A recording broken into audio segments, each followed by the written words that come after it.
horyaalka waddanka Ingiriiska ee Premier League ayaa maanta la soo gabagabeeyay waxaana la kala saaray kooxaha heerka labaad u noqonaya oo la xaqiijiyay iyo saddex heerka labaad ka yimiday ee xil ciyaareedka dambe qaybta ka noqon doona horyaalka Premier League.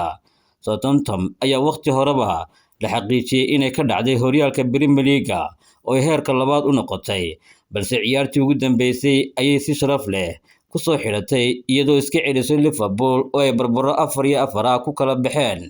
Liverpool oo 2 gool la hormartay ayaa loogu bedelay 4 xiriir ah, hase yeeshee Jurgen Klopp ayay la baxsadeen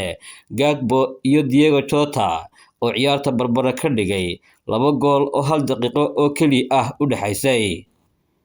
Marka laga yimaado Southampton waxaa maanta la sugayay in la xaqiijiyo labada kooxood ee heerka labaad u dhacaya oo saddex kooxood ah, Leeds United, Everton iyo Leicester City ay midkood badbaadisay, labada kalena ay hoos u dhacayeen.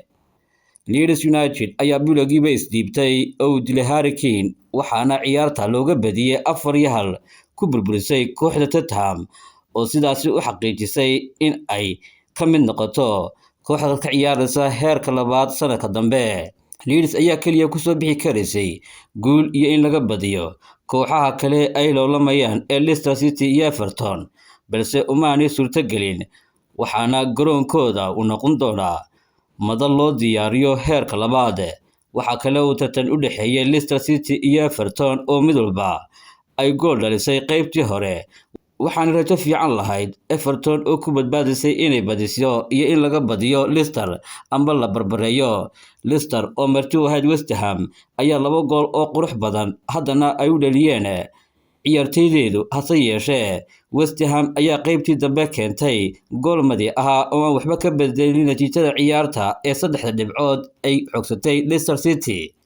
Ferguson oo rajadeedu ku jirtay meel adag oo ahayd in laga badiyo ama la barbareeyo Everton ayaa shaqadeeda qabsatay, laakiin caqabadu waxay tahay in Everton ay gool kala hormartay Bournemouth oo ilaa hadda ay hoggaanka ku hayso. Leicester ayaa ku dacaysanaysay in laga badiyo ama la qabto Everton, laakiin nafsi darro waxay Everton 1-0 kaga adkaatay Bournemouth, sidaas ayaanay ku badbaaday oo heerka labaad waxa u dhacay Southampton, Leeds United iyo Leicester City oo xil ciyaareedka dambe ka maqnaan doonta horyaalka Premier League.